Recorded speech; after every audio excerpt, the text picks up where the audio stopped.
Hola, buenas tardes. Mi nombre es Ricardo Salcedo Gómez. Soy estudiante de la Unidad Académica Multidisciplinaria Reynosa Rode. Estudio la carrera de Ingeniería en Energías Renovables en la Universidad de Tamaulipas. Actualmente curso la materia de Tecnología e Ingeniería de Materiales y dentro de mi unidad 3, Diagramas de Equilibrio. ¿Qué es la cerámica? La palabra cerámica deriva de la antigua palabra queramos, que se refiere a la arcilla de alfarero y los objetos hechos de ella. Sin embargo, la cerámica también puede ser el arte de fabricar objetos de porcelana, loza y barro.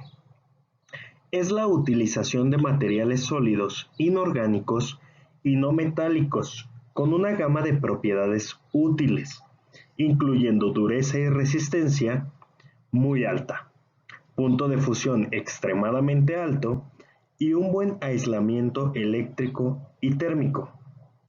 Pero también la cerámica es un arte hecho de materiales cerámicos, incluyendo la arcilla, que puede tomar formas incluyendo artículos de arte como azulejos, estatuillas, esculturas y vajillas.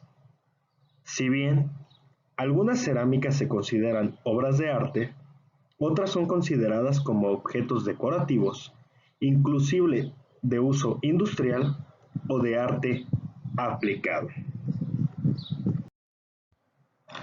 Los cerámicos tienen propiedades tales como mencionamos anteriormente, los cuales pueden ser su elevada dureza, la resistencia al desgaste, su estabilidad química, la resistencia a elevadas temperaturas y un bajo coeficiente de expansión térmica.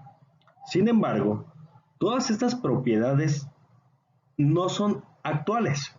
Tuvieron que ver con la historia de los cerámicos. Y bien, la cerámica es una de las industrias supervivientes más viejas en el mundo y muchos de los procesos siguen siendo los mismos. Se afirma que ya hace 24.000 años antes de Cristo, las estatuillas animales y humanas eran hechas de arcilla y hechas en hornos excavados en el suelo. En la mayoría de los casos, estas figurillas fueron utilizadas con fines ceremoniales, y no fue sino hasta aproximadamente otros 10.000 años más tarde que se hicieron grandes desarrollos en la cerámica, para poder desarrollar objetos más funcionales, tales como recipientes para alimentos y almacenar agua, e incluso en la fábrica de ladrillos de arcilla para construir casas. Y bien, los cerámicos tienen que ver con la química. Entre sus enlaces y las formaciones, podemos tener enlaces iónicos que vienen perteneciendo a los sólidos iónicos y forman la sal común, por ejemplo. En el caso de los enlaces covalentes, pueden ser tanto sustancias moleculares como sólidos de red covalente. En este caso hablamos de cuarzos y diamantes. Y por ejemplo los enlaces metálicos, que se dan en los sólidos metálicos como el cobre y el iridio. Los cerámicos, al ser compuestos inorgánicos constituidos por elementos metálicos y no metálicos, tienen enlaces iónicos o covalentes, y estas presentan una estructura cristalina.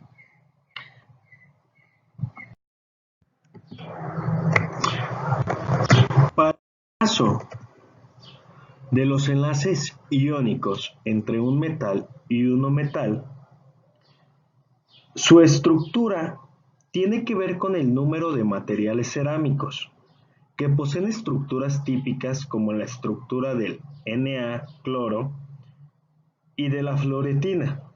Sin embargo, la mayoría de los cerámicos tienen estructuras cristalinas más complicadas y variadas.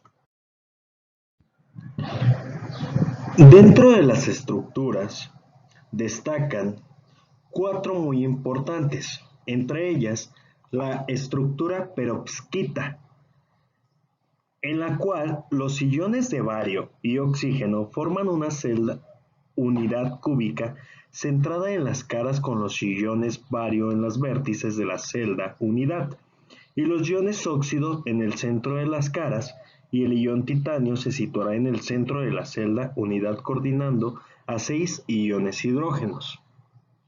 Después de ella viene la estructura del corindón. Es similar a una estructura hexagonal compacta. Sin embargo, a cada celda unidad están asociados 12 iones de metal y 18 iones de oxígeno. Después tenemos la estructura de espinela, donde los iones de oxígeno forman un retículo cúbico centrado en las caras y los iones metálicos ocupan las posiciones tetraédricas u octaédricas dependiendo del tipo de espinela en particular. Y finalmente, la estructura de grafito, que tiene una estructura hexagonal compacta. Dentro de las imágenes podemos ver cuando una red es cristalina y no cristalina, dependiendo las propiedades y sus características que se confieren a través de la naturaleza. Algunas de las propiedades ópticas de las estructuras cristalinas son la identificación de los cristales por sus propiedades ópticas, el conteo de electrones libres, los materiales opacos debidos a los enlaces iónicos y los procesos de fabricación que pueden ser translúcidos o transparentes. Las reacciones entre dos átomos no metales producen enlaces covalentes. Este tipo de enlace se produce cuando existe una electronegatividad polar. Se forma cuando la diferencia de electronegatividad no es suficientemente grande como para que se efectúe transferencia de electrones. Entonces los átomos comparten uno o más pares electrónicos en un nuevo tipo de órbita denominada órbita molecular. En general, la mayoría de los materiales cerámicos son típicamente duros y quebradizos. Sin embargo, presentan otras propiedades como las propiedades mecánicas, magnéticas, eléctricas y térmicas. Para ello, las propiedades mecánicas nos describen que son duros y frágiles a temperaturas ambientes, debido a su enlace iónico o covalente. Además, son deformables a elevadas temperaturas, ya que a esas temperaturas se permite el deslizamiento de bordes de grano. En cambio, las propiedades magnéticas nos mencionan que no suelen presentar propiedades magnéticas. Sin embargo, podemos encontrar cerámicas con propiedades magnéticas de gran importancia como ferritas y granatas. Estas son las llamadas cerámicas ferrimagnéticas. En estos cerámicos, los diferentes iones tienen momentos magnéticos distintos. Esto conduce a que al aplicar un campo magnético se produzca como resultado una imantación neta. Las propiedades eléctricas nos hablan de que en su mayoría, aislantes eléctricos debido a que tienen una alta resistencia dieléctrica y baja constante dieléctrica. Además, que algunos de ellos presentan otras propiedades dieléctricas como es la facilidad de polarizarse. Finalmente, se habla de las propiedades térmicas. Y para ello, la mayoría de los materiales cerámicos tienen bajas conductividades térmicas, debido a sus fuertes enlaces iónicos y covalentes. La diferencia de energía entre la banda de covalencia y la banda de conducción en estos materiales es demasiado grande como para que se exciten muchos electrones hacia la banda de conducción. Por este hecho son buenos aislantes térmicos. Debido a su alta resistencia al calor, son usados como refractarios y estos refractarios son utilizados en las industrias metalúrgicas, químicas cerámicas y del vidrio.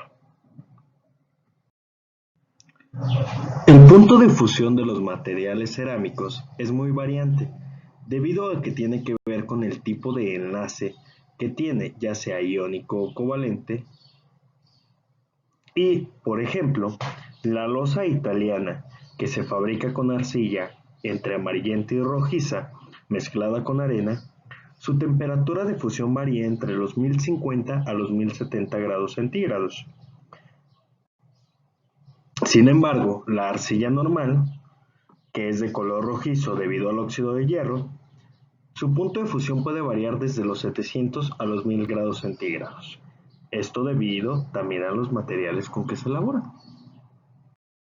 La resistencia al impacto térmico tiene que ver con el coeficiente de expansión térmica que depende de la estructura cristalina y de la fuerza del enlace, además de su porosidad y microgrietas que ayudan a dispersar el calor y evitar un impacto térmico.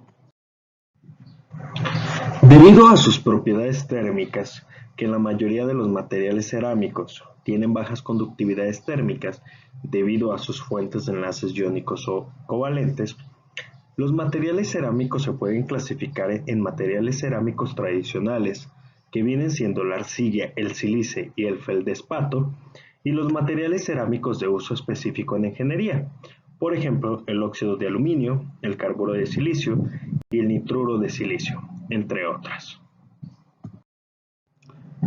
A pesar de sus propiedades, que pueden ser tanto propiedades con beneficios y propiedades con negaciones, las aplicaciones de los cerámicos son distintas. Por ejemplo, en la fabricación de productos de alfarería, debido a su dureza y resistencia al calor.